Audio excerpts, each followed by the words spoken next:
Pleno 25 con la actualidad cultural, algo que nos gusta llevarles a sus casas e incitarles a que visiten aquellos lugares donde se desarrolla la cultura.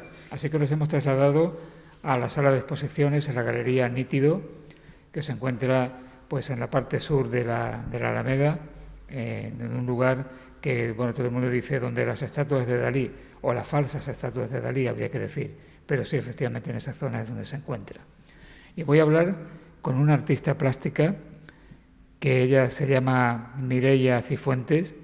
Generalmente estamos acostumbrados a hablar de personas que nacen en Andalucía y se marchan a Cataluña. Bueno, pues aquí se da el caso contrario. Ella nace en la Seu d'Urgell, en Cataluña, y se viene a Marbella. Mireia, bienvenida.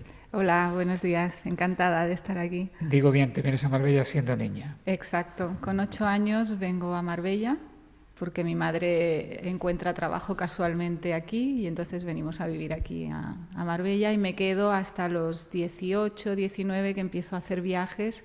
Voy yendo, viniendo y después ya me instalo definitivamente en Barcelona.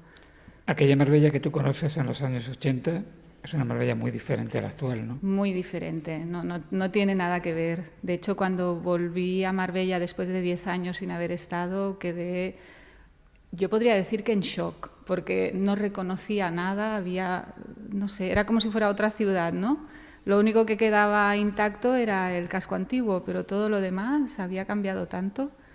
Pero a pesar de eso, sigue teniendo algo, ¿no? El aire, la atmósfera, el mar, a ver, evidentemente sigue teniendo ese toque especial que tiene Marbella, ¿no? Sí, además Mireia ha destacado algo que yo creo sumamente importante, el hecho de que en Marbella el casco antiguo se ha conservado, porque es una auténtica joya, eso no se puede deteriorar nunca. Sí, que eso es algo que me alegro muchísimo, porque no en todas partes han sabido conservar estos lugares que son tan especiales y emblemáticos, o sea que me alegro muchísimo de que aquí siga siendo así. ¿Y cómo llegas al mundo de la creación? Bueno, mi llegada al mundo a la creación es bastante extraña, porque yo paso toda mi adolescencia aquí en Marbella, estudio, me decanto más por la rama de letras, pero realmente no sé cuál es mi objetivo. Estaba bastante perdida a nivel de vocación, ¿no? Esto que todo el mundo, ¿qué vas a hacer? Esto. Pues bueno, yo no tenía ni idea de lo que iba a hacer, ¿no? Entonces, como no tenía ni idea y se me daban bien los idiomas y en Marbella era una cosa importante, pues empecé a viajar. Me fui 1 año a Inglaterra, 2 años a Francia para aprender idiomas y estudiar traducción o filología, ¿no? Según la universidad que me aceptara. Y entonces en estos viajes empecé a descubrir el mundo del arte, en Londres concretamente. Claro, empecé a visitar museos y bueno, me recuerdo que cuando vi los cuadros de William Turner, como que sucedió algo, ¿no? Algo que yo no sabía bien qué era. Claro, pero... es que Turner no deja a nadie indiferente. Exacto. Y después cuando fui a Francia hice amistad con una pintora, empecé a hacerle de modelo, entonces bueno, empecé a descubrir el mundo del arte y poco a poco a través de bueno, algunas cosas que pasaron, que ahora tampoco es cuestión de contarlo todo, pero la cuestión es que en un momento dado tuve como una especie de revelación o de claridad de qué era lo que tenía que hacer y entonces ya me metí de lleno en la pintura y ya dejé el trabajo, dejé los estudios y empecé a formarme y hasta hoy. ¿Tú te consideras una artista catalana? No digo en el sentido de nacimiento que lo eres, sino Sí. como tu trayectoria artística de alguna manera se asemeja a algún tipo de escuela catalana o no. No, para nada. No, porque además cuando yo me formé estuve viajando mucho durante 3 o 4 años por Tailandia, por la India, estuve en Francia, en Grecia. Así que yo siempre he tenido como la sensación de ser muy internacional y de haber... y luego por mis orígenes, ¿no? Cataluña, Andalucía, ¿no? Tantos contrastes en mi recorrido vital que creo que eso es lo que se nota en mi pintura al final. O sea, ciertamente como ciudadana del mundo. Sí, yo me defino así totalmente. Sí, sí. Esta exposición de la Galería Nítido en Marbella, que recomendamos que se visite, es Cráneos y Flores. Uh-huh. Cráneos y Flores. Flores frecuentemente aparecen en la pintura, aunque en tu caso son flores no explícitas, están como un poco ocultas, pero uno sabe que hay flores ahí, está claro, se ve aunque no estén explícitas. pero el tema de los cráneos, eso ya es menos frecuente. Sí, efectivamente. Yo empecé a pintar cráneos por puro placer. Me encontré hace muchos años, en 1997, me encontré el primero, que lo he traído hasta aquí en la exposición, es un óleo, y me impactó mucho el hecho de tener un cráneo ahí en mis manos, ¿no? Real. Entonces, bueno, empecé a pintarlo, pero era algo que hacía para mí. Y esto me fue sucediendo, o sea, me he ido encontrando cráneos, diferentes cráneos de jabalí, de rebeco, de ratoncitos, y bueno, siempre que me encontraba uno lo dibujaba o lo pintaba. Y hace 3 años, o sí, aproximadamente, ahora tengo el taller en Barcelona, en un edificio donde hay muchos artistas, un edificio industrial, y uno de ellos, un escultor, tenía varios cráneos de vaca en su taller, ¿no? Entonces, claro, yo cuando veo un cráneo, ¿me lo dejas para dibujar, no? Y me lo dejó, y bueno, al final me lo regaló, porque claro, hice tantos cuadros con él que ya... O sea que Y ahí nació un poco... tú no has ido buscando los cráneos, No, los han ido cráneos viniendo. te han buscado a Han ti. ido viniendo. Y precisamente con este de vaca estaba en un momento en que me apetecía mucho pintar en grande, entonces empecé a pintarlo en grande. Y me habían propuesto hacer una exposición en una galería a 1 año vista. Y entonces ahí me surgió la idea de hacer varios cráneos grandes y completarlo con todos los cráneos que había ido haciendo a lo largo de estos años. Y así surgió el hacer una exposición de los cráneos, y detrás de la experiencia de los cráneos fueron surgiendo las flores, ¿no? Como para completar el ciclo, ¿no? Claro, De eso te iba a nacimiento y decir, muerte. porque hoy día que siempre se habla en todo de maridaje, de entrada es un maridaje difícil, flores con cráneos, algo que es una eclosión de colorido, de vida, podemos decir, Sí. con el cráneo que representa, en este caso, y siempre creo yo, la muerte cuando es el esqueleto lo que aparece, ¿no? Pero es verdad que si tú te fijas en la naturaleza es algo que va muy unido. O sea, tú caminas por un bosque en invierno que es todo, ¿no?, gris, muerte, putrefacción, y después en primavera empiezan a brotar esos verdes, esos colores. Entonces, para mí, a nivel natural, era algo... O sea, era un ciclo natural, ¿no? Además, es algo que surgió instintivamente, ¿no? Con lo cual... vi el paralelismo con los ciclos naturales. Bueno, estos cráneos te llevan a una pintura realista, figurativa, que más bien se parte un poco de tu trabajo habitual, más bien abstracto, ¿no? Sí, porque empecé en mis primeros años, hacía una pintura muy realista, muy figurativa. Después, durante varios años, hice una pintura más abstracta. Y en los últimos años hacía un poco una fusión, ¿no?, entre ambas, entre realismo y abstracción.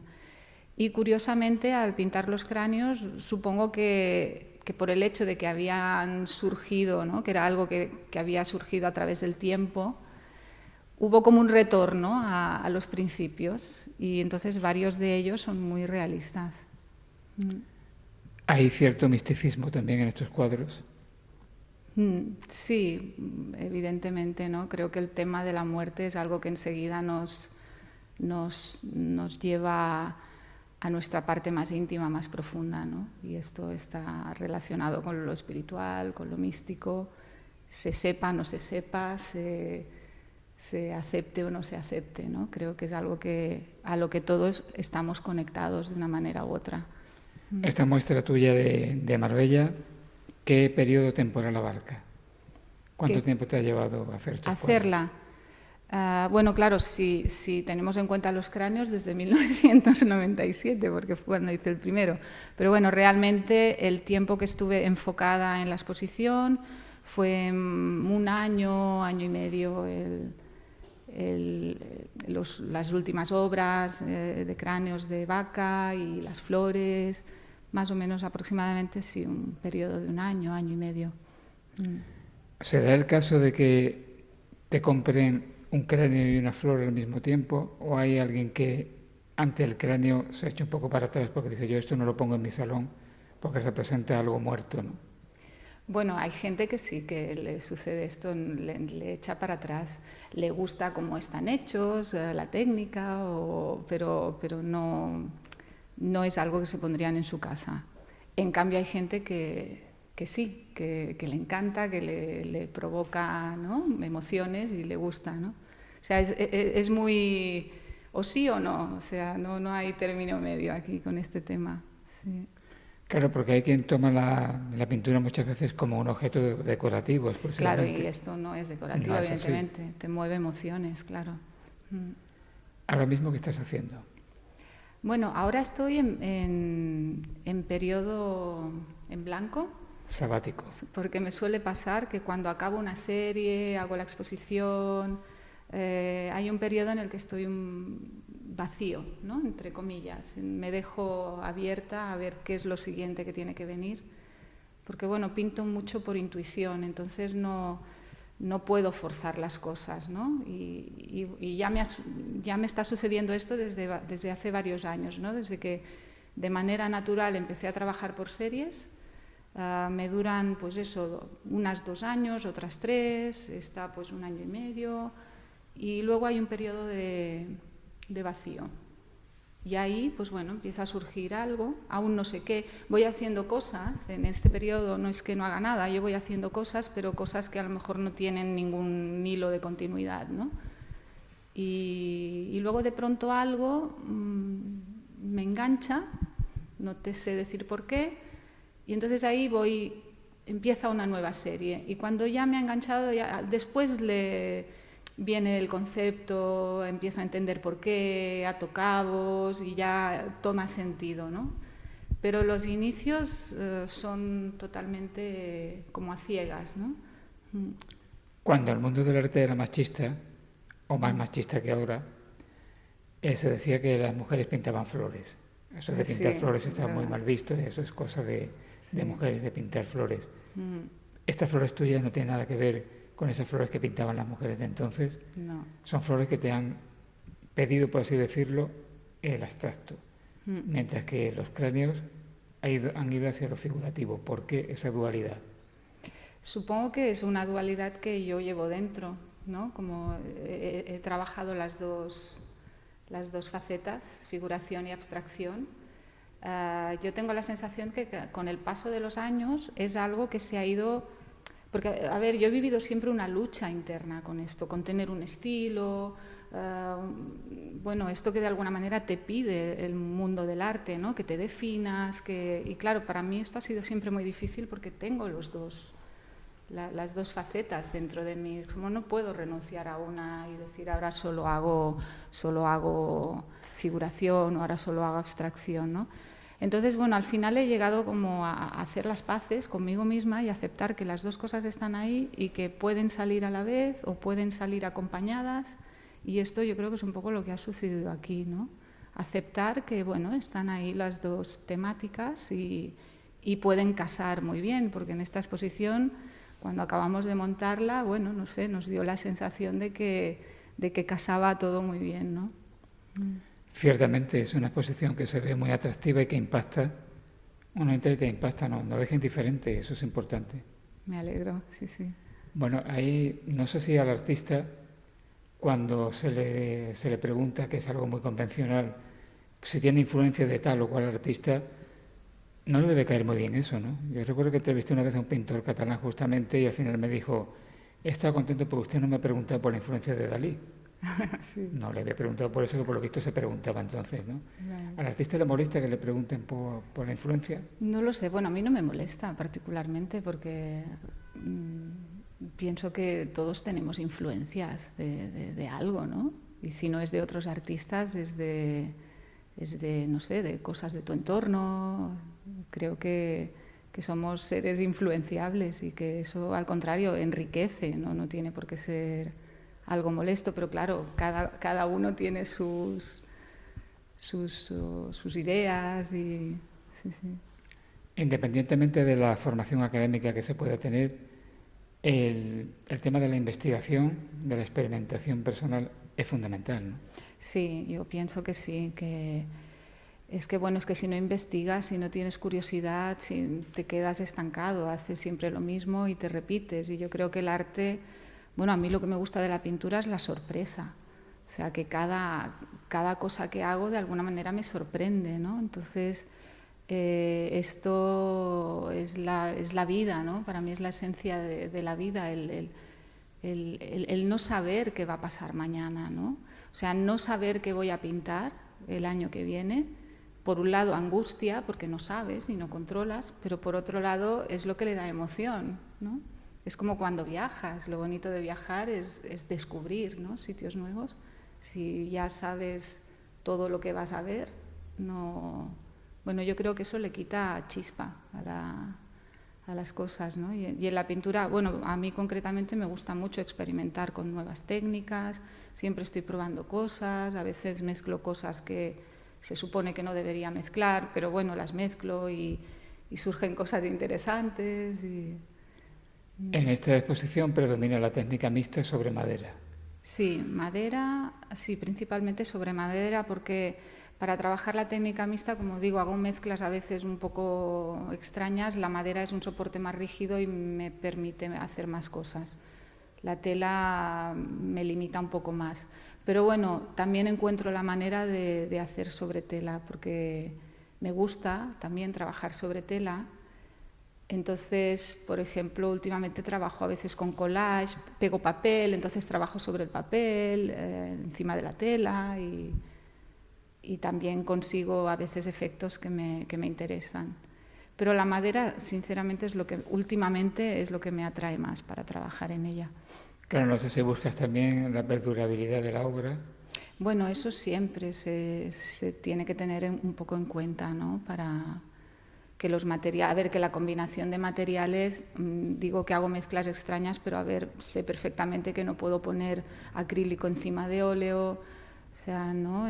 Hay algunas cosas básicas que sabes que no puedes saltártelas, porque luego la pintura se resquebraja o se estropea, ¿no? Pero bueno, dentro de esto es un poco, claro, con la práctica, con los años, ya sabes qué puedes mezclar y qué no, y dónde te puedes arriesgar un poco. O sea, un cuadro viene a ser algo así como una receta de cocina, donde Algo se va así. añadiendo. Sí, sí. Pues dinos, por ejemplo, cuál es la receta para pintar un cráneo como estos que estamos viendo aquí. ¿Qué Bueno, proceso llevas para hacerlo? sí, por ejemplo, el alargado que tenemos enfrente, que está hecho en técnica mixta, este está hecho sobre madera y entonces tiene una capa de tinta, pero es una tinta que me fabrico yo, que es tinta ferrotánica, tinta antigua.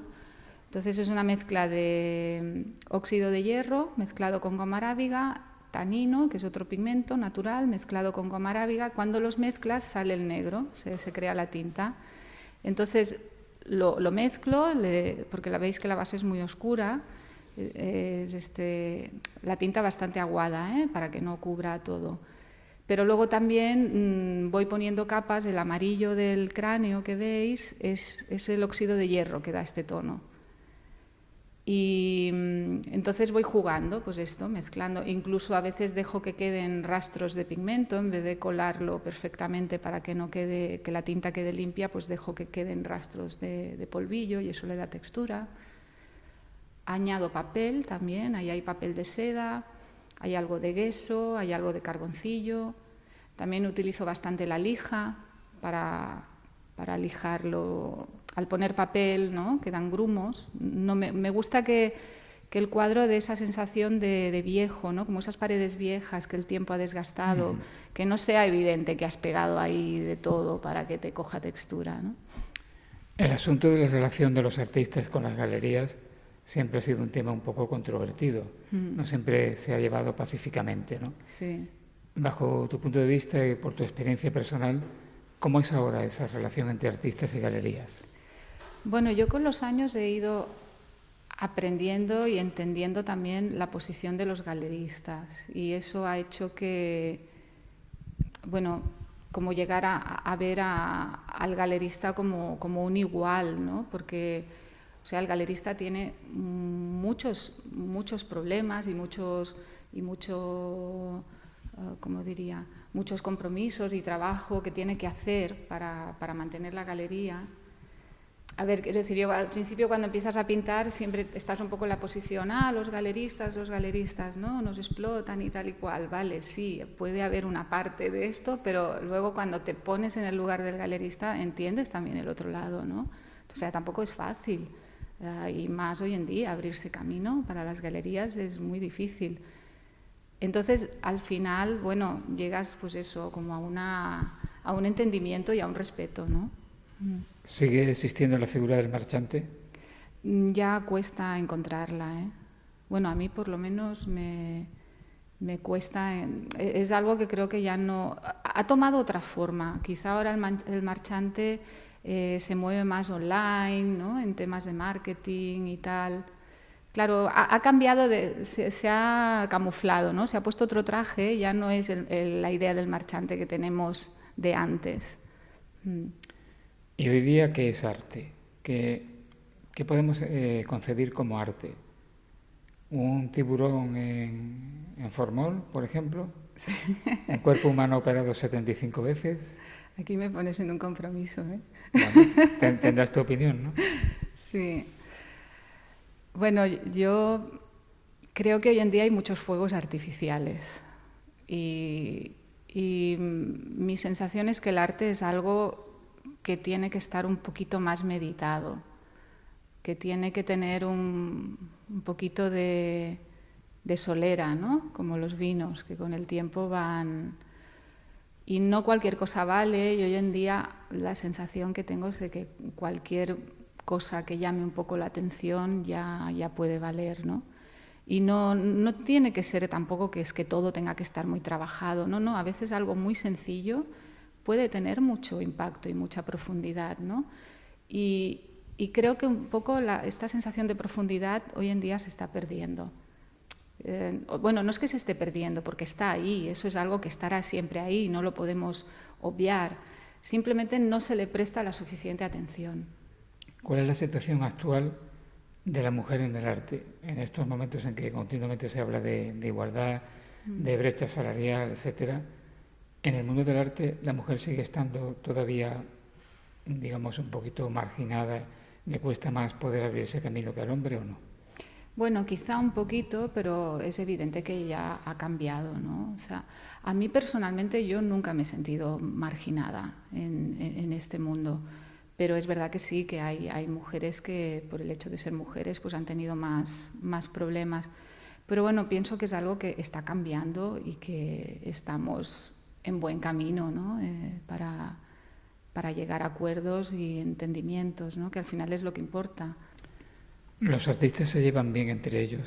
Quiero decir, ¿hay una relación de cordialidad o hay una competencia donde cada uno se encierra en su producción y no le interesa mucho lo que hacen los demás? Bueno, yo creo que eso es igual que con los artistas, es igual que con todo el mundo, ¿no? O sea, hay quien es muy competitivo y se encierra y hay quien no. Encuentras de todo como en todas partes, ¿no?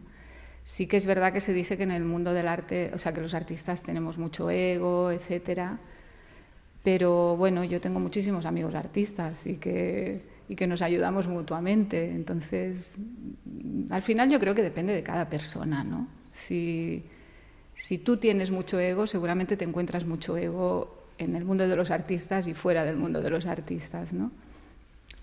Bueno, actualmente en el mundo de la creación en general hay ciertos límites que antes no existían, o fronteras o incluso censuras, porque hay siempre algún colectivo que se molesta con alguna expresión literaria o musical. En el mundo del arte plástico también. Creo que no sucede tanto. La sensación que tengo es que no sucede tanto. Yo la verdad es que tampoco soy una persona que esté muy metida en los medios, ¿no? Soy un poco solitaria, no me gusta mucho estar metida en todo porque, bueno, me distrae, simplemente no por nada.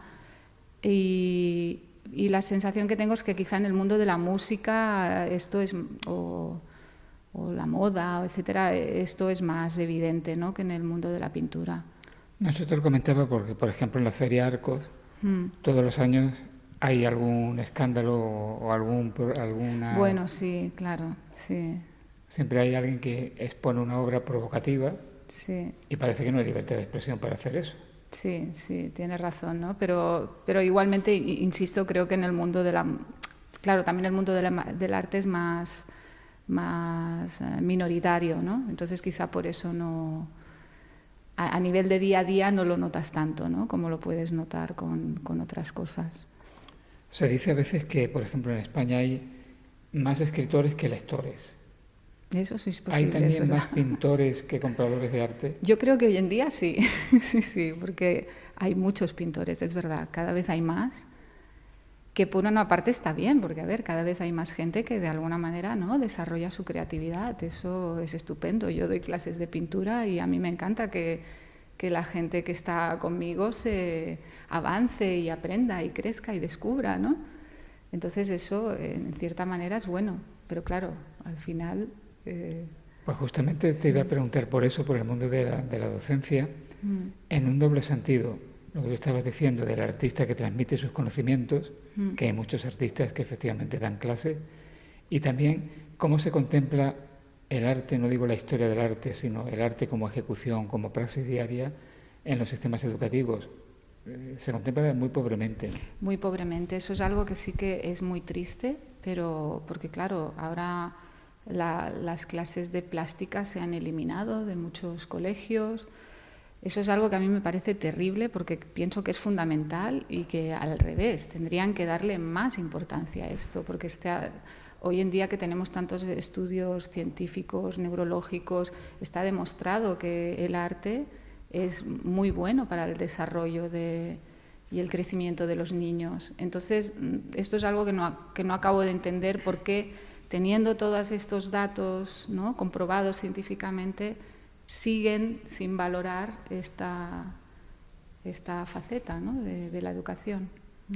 Claro, muchas veces se piensa que la creación, en amplio sentido, y entre ellas la plástica, pues no contribuye a nada productivo, o sea, no hay un rendimiento económico, se busca, eso pasa en los estudios en general, carreras técnicas, que hay salida profesional, las humanidades se marginan, porque no tiene, digamos, una aplicación productiva inmediata. Sí, pero bueno, esto yo creo que es un error que vamos arrastrando digamos, de la época industrial, ¿no? O sea, de todos estos últimos años, ¿no?, en el que la mente científica ha tomado la delantera y se han obviado a ver otras partes del ser, ¿no? O sea, no todo es práctico, no todo es mente, no todo es medible. O sea, hay muchas dimensiones en el ser que están ahí y que son evidentes y que antiguamente quizás se valoraban, pero a raíz de toda la modernidad, ¿no?, han ido quedando en segundo plano. Pero también lo que ves es que creo que esto a la larga también pasa factura. Pasa facturas, pues bueno, emocionales, la gente se deprime y luego vienen a pintar y resulta que descubren algo que los anima. O sea, que pues es evidente que estamos en un mundo muy materialista. Pero bueno, yo espero que aprenderemos la lección y volveremos a recuperar. Estoy muy de acuerdo, porque yo creo que todo ser humano debe tener una faceta creativa, Claro. no para dedicarse profesionalmente o para no hace vivir de falta, eso, sino ¿no? sencillamente como una especie de autoterapia, ¿no? Claro, sí, sí. Es que, a ver, necesitamos hacer cosas con nuestras manos. Es una parte esencial de nosotros. Todos los niños lo primero que hacen es dibujar, coger colores. Es la primera vez en que tú notas que tienes un poder como ser, ¿no? El poder creativo es algo, digamos, que te da como un sentido, ¿no? Entonces, claro, si esto lo pierdes porque todo depende de otras personas, todo depende de la economía, todo se le tiene que poner un valor calculado, pues claro, eso no se puede desarrollar, ¿no? ¿Es la primera vez que expones por aquí, en Málaga?